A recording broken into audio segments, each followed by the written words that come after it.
Indo British advanced pain clinic నొప్పి మాయం surgery దూరం ఫర్ అపాయింట్మెంట్స్ 9155515563.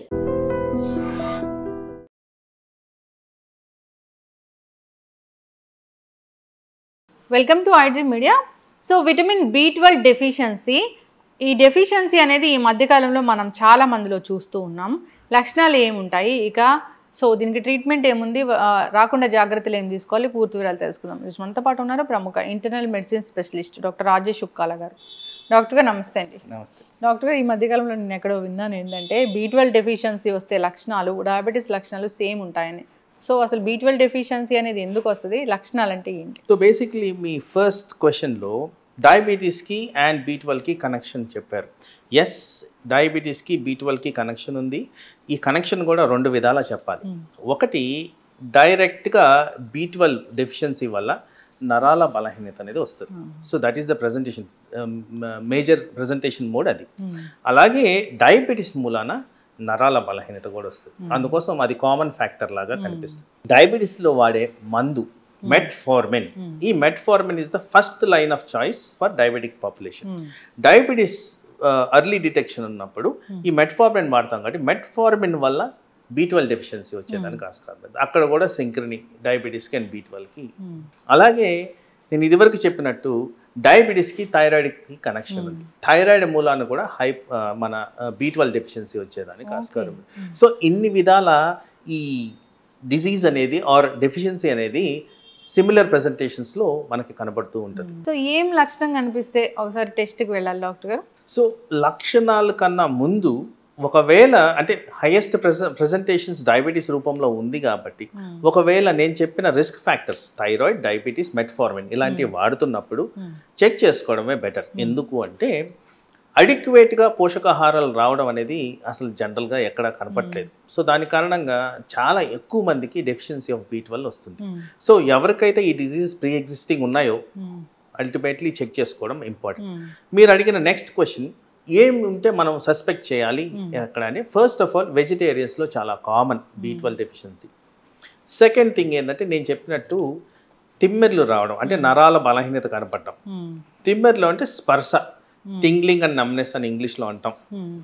చేతుల్లో కానీ పాదాల్లో కానీ ఎక్కువగా శాతంలో ఇవి తిమ్మెర్లుగా ప్రజెంటేషన్ అనేది జరిగేదానికి ఆస్కారం ఉంది. అలాగే ఎగ్జాషన్, ఫెటీగ్, నీరసంగా అనిపించడం, లెథర్జీ ఇలాంటివి ఉన్నప్పుడు కూడా B12 డెఫిషియన్సీ. ఎందుకంటే B12 డెఫిషియన్సీ మూలాన రక్తహీనత అనేది వస్తుంది. సో అందుకోసం దాని గురించి అది కూడా చెక్ చేసుకోవాల్సిన అవసరం ఉంది. ఇప్పుడు B12 డెఫిషియన్సీ అనేది ఒక ఏజ్ వాళ్ళకే వస్తుంది డాక్టర్ గారు? పర్టికులర్ ఏజ్ వీళ్ళకి నాట్ నెసెసరీ అండి. ఈ మధ్య కాలంలో అంటే ఒక 10 or 15 years నుంచి ఆల్మోస్ట్ చాలా మందిలో B12 డెఫిషియన్సీ అనేది కనిపిస్తుంది. ఇంక్లూడింగ్ చిన్నపిల్లల్లో కూడా ఎక్కువగా కనిపిస్తుంది. మనం కొద్దిగా విజిలెంట్గా ఉండడమే ఇంపార్టెంట్. ఎందుకంటే డైటరీ సబ్స్టిట్యూట్స్ రావట్లేదు కాబట్టి విటమిన్ సబ్స్టిట్యూషన్ అనేది మ్యాండేటరీగా కనిపిస్తుంది. ఇప్పుడు ఈ భుజానికి సంబంధించిన నొప్పి వచ్చినప్పుడు కూడా అది అసలు తగ్గదు, అది B12 డెఫిషియన్సీ వల్ల అంటారు. వాస్తవమేనా డాక్టర్ గారు? అంటే మీరు చెప్పే కాంటెక్స్ట్ నాకు అర్థమైంది క్లినికల్గా. అది frozen shoulder. Frozen shoulder is commonest presentation in the diabetic population. So frozen shoulder అంటే నేను చెప్పినట్టు డయాబెటీస్లో రిస్క్ ఉన్న ఫ్యాక్టర్ B12 డెఫిషియన్సీ. అక్కడ ఆ ఫ్రోజన్ షోల్డర్ ఏరియాలో కూడా నరాల బలహీనత ఆర్ నరాల కంప్రెషన్ జరుగుద్ది కాబట్టి ఆ నరానికి సంబంధించి కూడా కాంపనెంట్ ఉంది కాబట్టి B12 ఎవాల్యుయేషన్ అనేది చేస్తాం.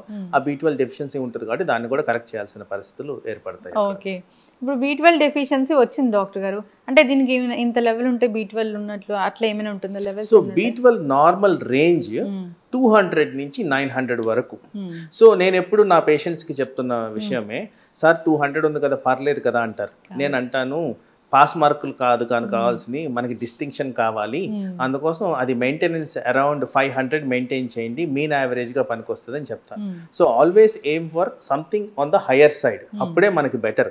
ఇంకా కొన్ని సందర్భాల్లో B12 ద్వారా హెయిర్ ఫాల్ అనేది ఎక్కువగా చూస్తున్నాం. సో టార్గెట్ ఓరియంటేషన్ అరౌండ్ 700 కూడా పెడతాం.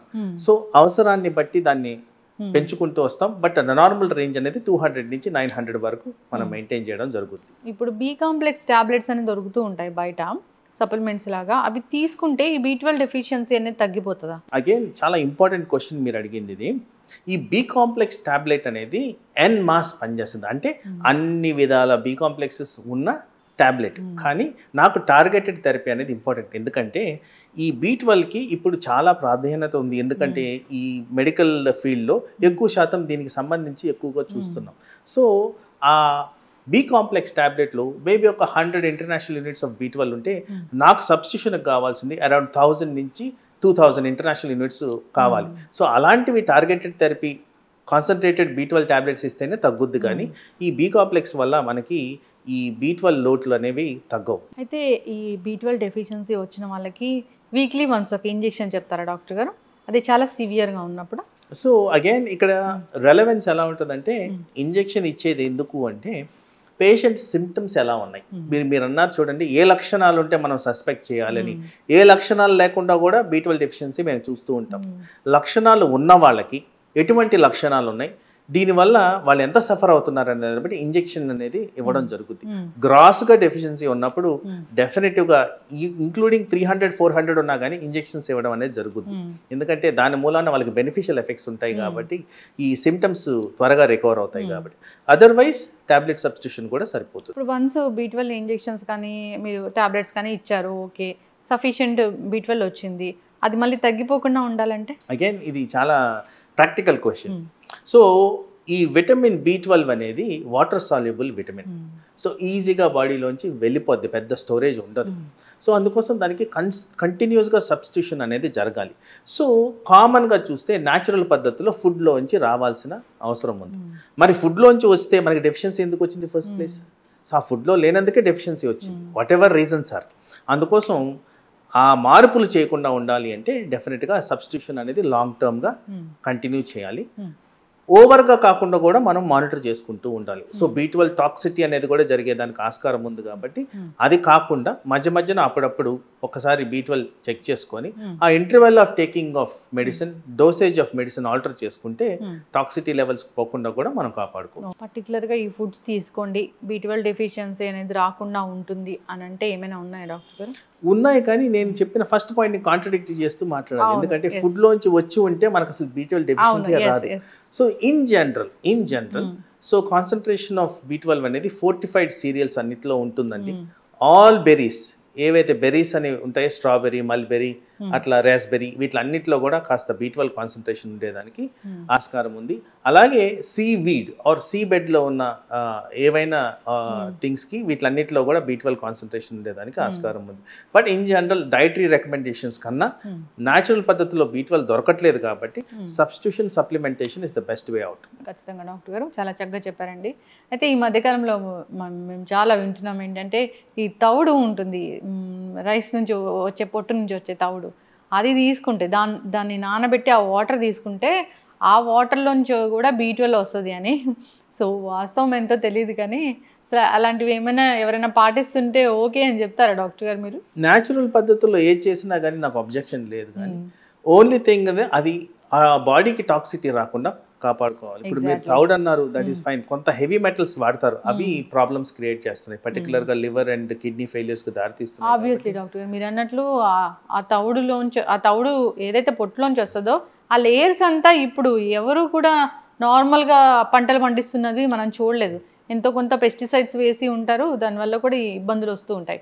ఖచ్చితంగా డాక్టర్ గారు చాలా చక్కటి ఇన్ఫర్మేషన్ అండి. నిజంగా B12 డెఫిషియన్సీ అనేది ఈ మధ్యకాలంలో చాలా ఎక్కువగా చూస్తున్నాము.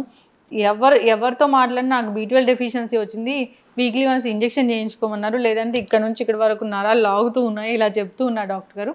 సో అలాంటి ఇబ్బందులు ఏమైనా అనిపించినప్పుడు ఒకసారి డాక్టర్ని సంప్రదించాలని కోరుకున్నాను. చక్కటి ఇన్ఫర్మేషన్ అండి, ధన్యవాదాలు. నమస్తే.